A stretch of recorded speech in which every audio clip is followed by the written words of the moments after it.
Lord. Okay.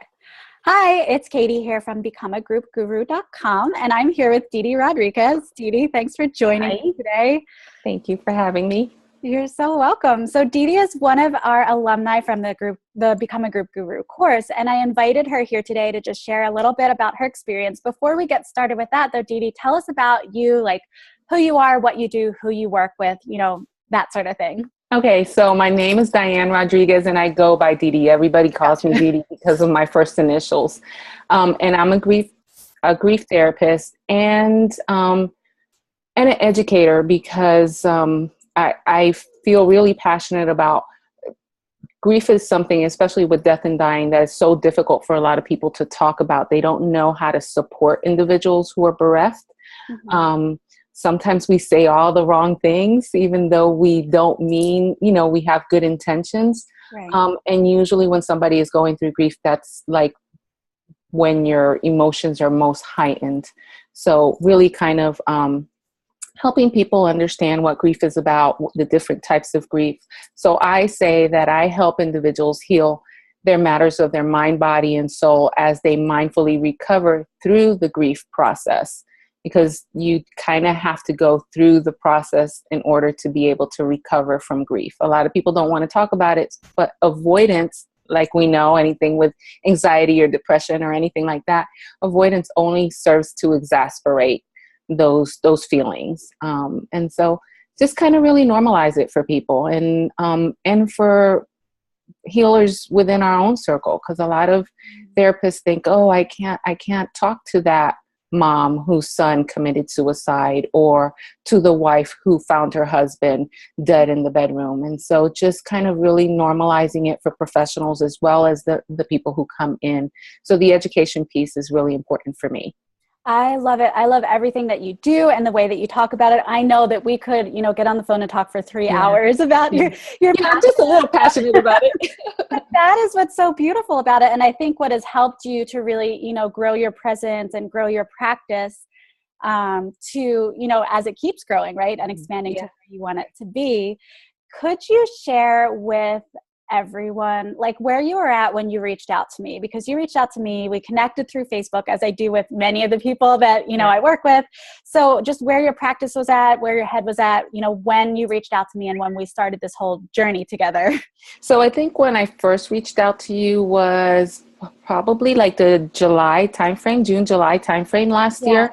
And I was just beginning, I was a newbie in the practice. So I had just, I was doing agency work and I felt like there was a lot of icky, unethical things that I wasn't comfortable with doing and serving populations that I wasn't very educated in serving.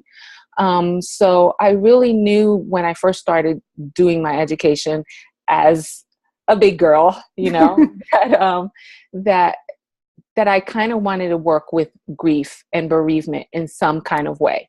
So just loss in general, and agency work wasn't serving me. So I had come straight out of college, and everybody said, you have to do agency work. You can't go into private practice. Nobody ever sold me the dream of being able to be in private practice. And honestly, as I was going into school, I was bound and determined I was not going to be that therapist that had the person laying on the couch, right? I'm not the butt on the couch. We're not doing this. I don't want to do that because I'm very experiential and I'm very existential in my modalities. So it's not just talk therapy for me when people come into my sessions. And so I couldn't wrap my head around that. There wasn't really a lot of information on the wellness model because it's so new and pretty much upcoming. The mental health field did not really focus on that. They focused more on the history of how therapy came in. So when I came to you, it actually was, I had two coaches that I started off with, you and Carrie Nola, right? And you introduced us, which was amazing. Oh, yeah, that's true. That's true. Yeah. And so Carrie has filled a different role for me because she is helping me develop my intuition. She is helping me really getting to know and understand my own story and how that shows in the world. But as when I'm learning, I'm very visual and I need guidance and I need words. I have the ideas, but I have so many ideas that I cannot put them down to paper. So when I reached out to you, I was like, there's got to be a way that I can do this smarter, not harder, because that's my motto in life, right? Smarter, not harder. I don't want to be, reinventing the wheel. And oh, by the way, I'm broke, so bootstrap everything, get everything that I can for free and learn as much as I can. But then the downside of that is we don't have enough time to do it all. You're trying to start up a practice, you're trying to start up the marketing, and then you don't have anything. So I already did groups before in my volunteer work. I did a lot of hospice. I did a lot of work with hematology, oncology, parents, with children who were diagnosed with cancer. So the group part wasn't, actually running the group isn't difficult for me. Yeah. Marketing it was hard. Understanding how to put it together, understanding how to actually have a structure. Do I have a structure? Do I don't have, I go, is it organically unfolding? Because with grief, a lot of times it does have to organically unfold, but the education part of it is, the only way people understand that they're not going crazy through all these emotions, how you could be happy one moment and sad another, is really kind of giving them the education. So sure. I kind of fell into you for that and then tied in the coaching part and all that other stuff. And it really was unintentional. I think it was more of the universe guiding me. And I say that you and Carrie were my two best mistakes as I started off, because it is a hit and miss. Everybody's telling you have to do this and you have to do this, SEO, website, advertising, business cards, this, that, whatever. And it's so frantic. And I was just in that search mode. So when you came along, I was like, finally, somebody who can just show me what they're doing, tell me how they do it, and then I can explore, get the clarity that I need through that, because I'm really visual, right. And then be able to, tweak it to my modality, tweak it to how it goes for me. So exactly. I think that's what you provided for me. And so sometimes it takes me not once or twice. I think this is my third time revisiting the course, which is what I love about being the alumni, is that I have access to it whenever I want to. And I can say, okay, let me go back and see, okay, what was it that we talked about as I'm restarting this next group? This is a different focus. What are the steps that I should be looking at? So, while, we created the flyers for my first group, then we created the flyers for the workshop, and then I created the flyers for how to support some professionals. Now I'm going back to redo the process again for another group in grief, but it's more experiential. So now it's, how do I apply this to the pages that heal, journaling, scrapbooking, using photography and things like that. So yeah, so it's really helpful. That's, I'm always talking up Katie K. May. In fact, one of the things that I've been having a trouble with when I'm videotaping myself is not saying, hi, I'm Katie K. May from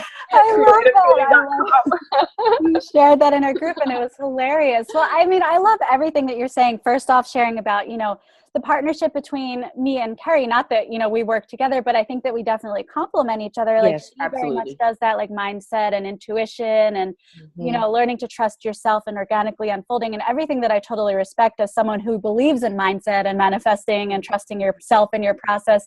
But then like my piece, the practical piece, the step-by-step, the showing you, what I've done that's successful and how you can tweak it and make it your own. And I just think it's so cool that you've been able to find what you need in, both of our services to make it one like holistic and comprehensive program for you. Perfect timing too, since tomorrow is the Q&A that I'm doing with Carrie. So yeah, I saw that last night. Yeah. So people will get that opportunity to see like how things blend together. But then also what you're sharing about like being able to go back and do it again and again. And that's something that was important to me when I created the program, was like, let's make something that's wash, rinse, repeat, so that anytime you want to start a group or a camp or a retreat or even a new individual service in your practice, you just go back through the steps again and you can repeat it for something new. So I love that you have actually used it for that purpose. Yeah. And I think that part for me too was because I was so new and starting when I started taking the group guru course. Yeah. When you're new in private practice, you're in that frenzy. You're okay, what is my niche? Okay, what do I have to do and whatever, and I have to take this course and this one's free and this one I can afford and whatever. And it's a matter of it's kind of like that scarcity mindset. I have to have it all. I can't miss out on anything, and you're driving yourself kind of crazy. So where I was when I first started, though I had some idea of where I wanted to be, I didn't have the same clarity the second time I revisited it as I did when I first started. So it's always nice to be able to, it's part of that growth process. Let me go back, let me compare. And I look at some of the stuff and I'm like,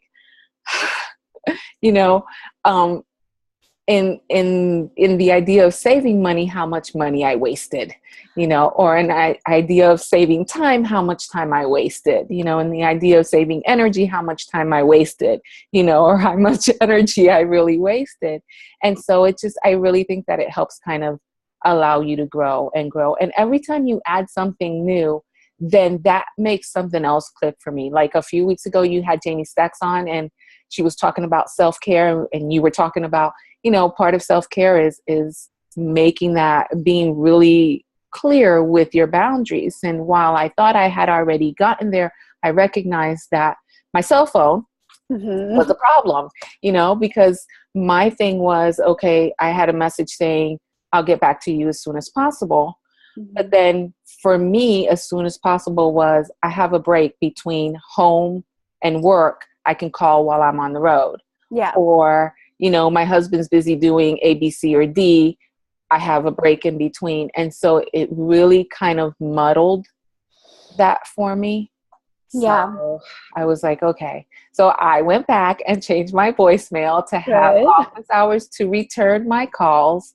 And I haven't decided how I'm going to do the evening part of it yet. But I think that because I tell people that they'll get called between Monday and Friday from 8 to 11, I really haven't had anybody say, I need you to call me back, whatever. And I've certainly given them the option that if they want to talk in the evening, we could set an appointment. Yeah, I think that makes sense. I think as entrepreneurs, that's one of our biggest challenges is like, we don't have a clock in, clock out routine. Right. We kind of figure out one for ourselves that makes the rest of our life worth living, and that we're not burning ourselves out. So I love that you're actually taking the reins and doing some of those things. Yeah.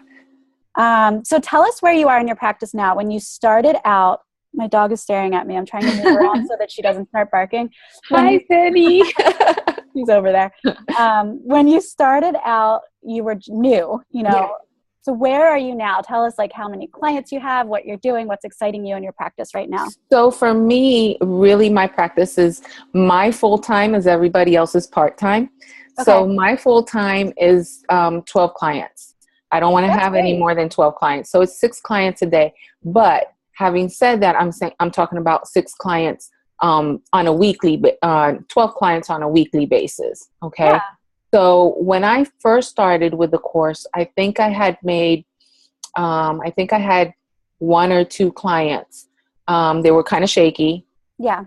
And I was learning, again, to be very, identifying who my, ideal client was, right. And how to speak to them with that. So since then I've had a lot of clients, but they've kind of transitioned out or been referred out to somebody else who could help them with their growth. Right now I have 6 active weekly clients, and I have... And you're private pay, right? I am private pay. So that makes 12 is really reasonable for private pay. Yeah. Well, and my thing is I have a teenager at home that has special needs and requires a lot of my attention. Mm-hmm. So Tuesdays and Thursdays are my great day. Monday, my husband has a job where he's off every other Friday. So every other Friday, that gives us an opportunity for us to have couple time without the teen at home, you know? So then weekends, Saturdays, Sundays, family time, really family time, if we got errands or whatever. So that really frees up where they know that Tuesdays and Thursdays I'm going to be working late and that I'm in the office and I'm doing whatever. And then Monday, Wednesday, Friday, Saturday, and Sunday, they can kind of correlate with our schedule so that we can do other things. You know, Right. if she's got something at school with chorus, that I'm available, or, you know, if he needs me to take him to a doctor's appointment, that I'm available for that. But I think one of the greatest things was when we were first talking about reaching out to people, reaching out and getting to know other Like therapists. the outreach. Yeah. Yeah, the outreach part. The very first time I reached out, I think I sent 10 emails out, and I received 2 or 3 connections, you know. That's amazing. I remember that. Yeah, I remember the one doctor that I sent the wrong name to. I knew you were going to, you have a problem with saying or sending the wrong name. I sent that wrong name. And so I touched bases with her, apologized again. And now it so happens that there's some referrals that are being led to her because of that initial relationship. But I had made one contact with one therapist who just, who ended up referring 4 of her clients. She was closing her therapy down, and she was moving. And because we connected and we were so like-minded, and our perspective and our views and modalities were so much alike, she referred 4 of her clients out to me versus to people in her own private practice. So to me, that was, you know, that spoke volumes about the relationship that I had built up with her. And I wouldn't have been comfortable or able to do that relationship if I really didn't get the guidance that I got from you to be able to do that. Thank you. I mean, I appreciate that compliment. And I think that's one of my favorite modules in the whole program is, like, yes, I talk about like blogging and newsletters and Facebook and, you know, opt-ins and all that stuff. That's all like marketing stuff. But the relationship piece and building those relationships in the community, which is, you know, how I've built my practice. I think you're talking about it. Sally the other day said that was a game changer for her. So I think it's been absolutely really cool to hear about. Yeah. And of those four clients, 3 of them are still with me. And that's been 6 months later. That's amazing. You know, that's 6 months of weekly income. Yeah. From a referral. Beautiful. Because you reached out and made a connection, right? Free. And that was the thing. Exactly. It was a free referral. And that was the thing. When I reached out to her, she was like, I didn't know how to take this email when I first got it, because nobody has ever done that. Nobody has really ever. It took her a week to get the courage to answer me back, and she finally called me. And she's like, you know, what is this about? Like, it was like, what's the ulterior motive here? Right. There's no ulterior motive. I just really want to know, you know, the clientele that you work with, your modalities are the same as mine. I just, you know, I want to know what your niche is so that when I make referrals out, they can be intentional referrals for my client. Because the last thing I want to do is send my client or a potential client on a wild goose chase when they're already stressed out and they're already in crisis mode, especially if they're calling me for, you know, relationship issues or what have you.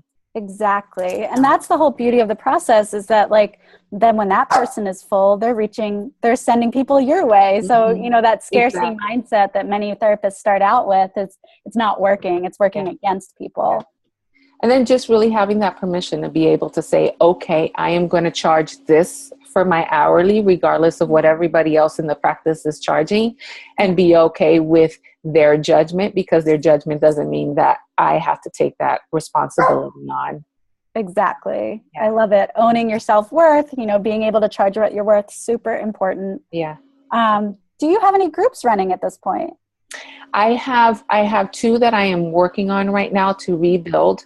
I did the Lost and Living and the Lost and Living group. So there was I had a Help for the Holidays group running. Yeah. I didn't have enough people for the group. However, those individuals ended up being individual clients. Beautiful. So while we haven't had, and they were not in the right place in their grief to be able to participate in that kind of group. So there are different ways that I'm supporting those who come to me. Right now I have, I believe, 5 in widowhood that are waiting for this group coming up now in February. That's awesome. Yeah.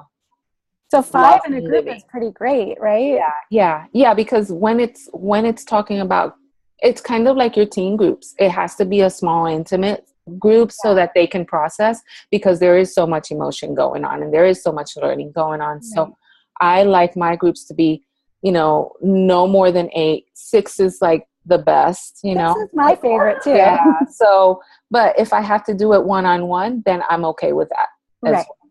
Yeah. Right. So I love it. it's exciting.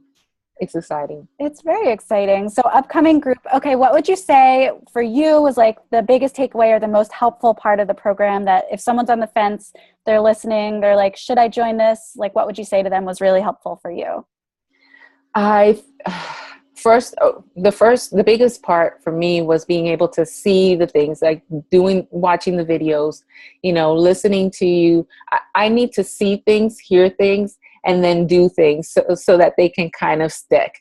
So you were able to provide all of those things for me. And then I like to revisit. So I know that it always takes me at least 3 times of revisiting something before it really sticks and all the pieces come together. So that part for me was really important. And then I love that you continue adding value, that you continue bringing new things in so that we're constantly growing, and sometimes it's a similar idea, but in a different perspective. So it makes something else click. Right. So to me, that's important too, because I'll be like I said, this last chat that you had with Jamie, and I was like, duh, why did I knew that? I've thought of that, but it didn't click. Right. Sometimes I need to hear the words. I need the verbiage. I need here's the template, here's the script. Right, which is what I love to do, because that's what helps me. So being able to break things down and give you like scripts and templates and all those, see, I messed up my words too. That's okay. All those things that, you can just basically look at and tweak and make your own was so important to me. And I'm excited for you, like the alumni, because the course is revamped. There's new information, some of the same stuff that you'll see again, but new stuff. And I remember we had a conversation when you were in the course, and you had asked me like, how do you decide on the bonuses that you put in the course material? And I was like, honestly, I just think of something that I really wanted to share related to it, and I added in as a bonus. Yeah. And I love that, because that's where I go back to working smarter, not harder, and not reinventing the wheel. So it's exactly what you just said. I love how you said that, because so many times we want to wait for perfection, right? We can't do it because we don't have everything in place. But that was one thing that I did learn, that I can always come back and add to later. Yeah. Let me work on the things that I know for sure, and then I can always come back and add later. And it reminded me, many years ago, I used to do public speaking in a military environment. So you'd have, 2,000 or 3,000 people in front of you, and you're talking. And I would tell whoever I was training is, you always know more than they do. If you can remember that, then that'll take all the jitters and all the nervousness away. Really, what's going on is what we impose on ourselves. The own judgment that we put onto ourselves. So if you're able to just say, okay, this is the part that I really feel comfortable with, and this is the foundation of it, I can always come back and add to it later, without having to reinvent it. Yes. And that message of like, start before you're ready, or start before it's perfect. My first group, so I have people that will say like, well, I don't have a group space yet, or, I'm not sure I want to leave my agency position yet, or there's all these other like, now's not the right time. And maybe it's not the right time. Yeah. But my first group, I had like teens sitting on the ground and teens sitting on a windowsill, and I had an L-shaped office, which wasn't really conducive for a circle. So, but we made it work, and I had a whole year of groups in that space while I was still working a full-time job, and not sure really what the next step was. And it kind of just like evolved, and you said the organically unfolded did into my life that I love, and this practice that I love now. So I love what you're saying about just like take the leap and get started with whatever it is your dream is, whether it's groups or something else. Like, you don't need perfection to get started. I'm a big believer that you learn as you go, and then you make it exactly what you want from there.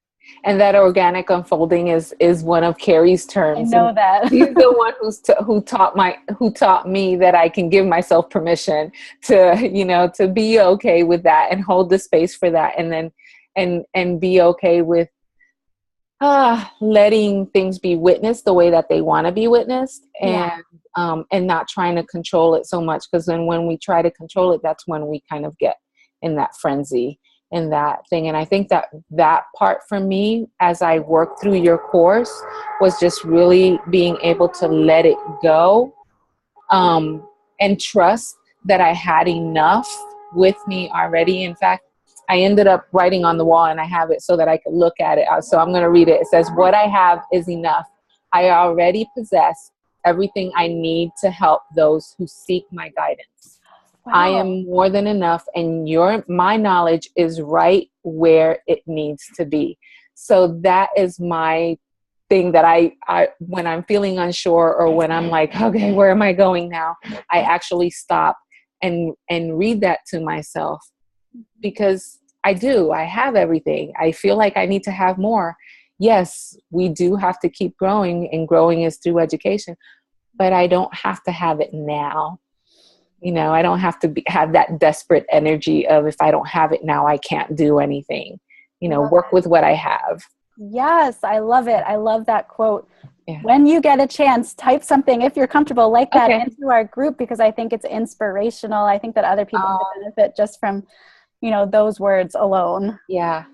I'll do that. I could share that. Yeah, if you're comfortable. And I'm definitely going to tag Carrie in this video, because I think she's getting a lot of shout outs for her expertise as well. Yes. I love Carrie. She's making me grow in ways that I never knew I could either. I was like, ooh!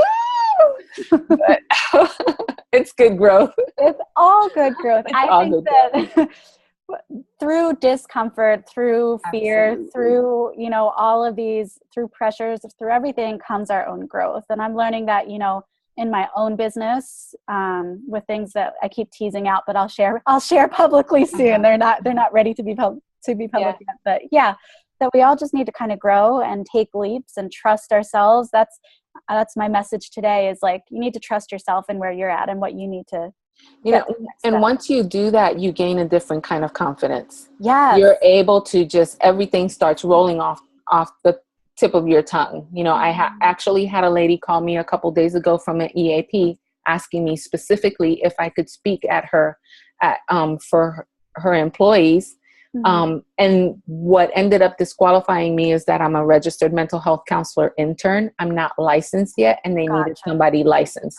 However, we built a good relationship to the point where she actually called me back and said, "I'm sorry, we couldn't select you because it wasn't just her decision. We couldn't select you because you're not licensed, but I definitely want to keep your information on hand, and I want to continue talking to you." So, first is she called me back to say, "You're not selected." How many people really do that, right? Right. And second, that she called back and said, "Just so that you know, I'm keeping your information because I love it." And what she said to me was, "I'm not sure why I called you. I just saw your Psychology Today ad and felt really drawn into making the connection with you. My biggest hesitation was this." And that was the internship part, and so we talked a little bit about that. She asked me about, she told me everything. I sat there and listened everything that she was looking for her employees. And I was like, if nothing else, I could probably give you guidance to some, of my colleagues who are licensed, who also work in the field. We do network, and I think that just providing that value, just being able to be comfortable and saying, hey, there's more than enough for all of us to share. I think that's really what got her to call back. So I would agree with you. I mean, just in terms of being able to say, I'm not the only one who can do this, and here's some other great people who can, is something that positions you as an expert too, because you're not saying it's only me, get on this wait, or wait a year, get on a wait. Get on a wait list. Exactly. You're saying, here's some other great resources. I'm confident enough in my skills to know that, more will come to me, and here's what you need right now. It's about you and your needs. So I think that's beautiful. So, and I learned that from you. Oh, thanks. Lots of great things on the horizon for you. I'm so excited for this next round, for you just to stay in touch, because I know, I love your energy and your presence and your passion for what you do. Give us a final thought, like top takeaway or final thought to end our video for today. Top takeaway: best money ever spent.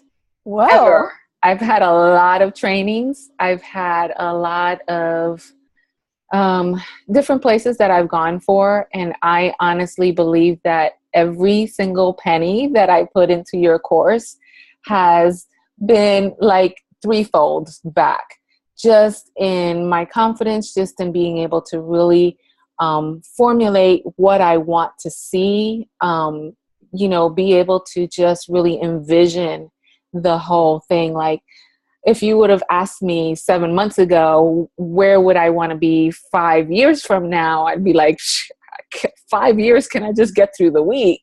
Which is really where I was in the beginning. So now that I can actually see myself, my big dream place, regardless of where I am here, I don't think it's okay.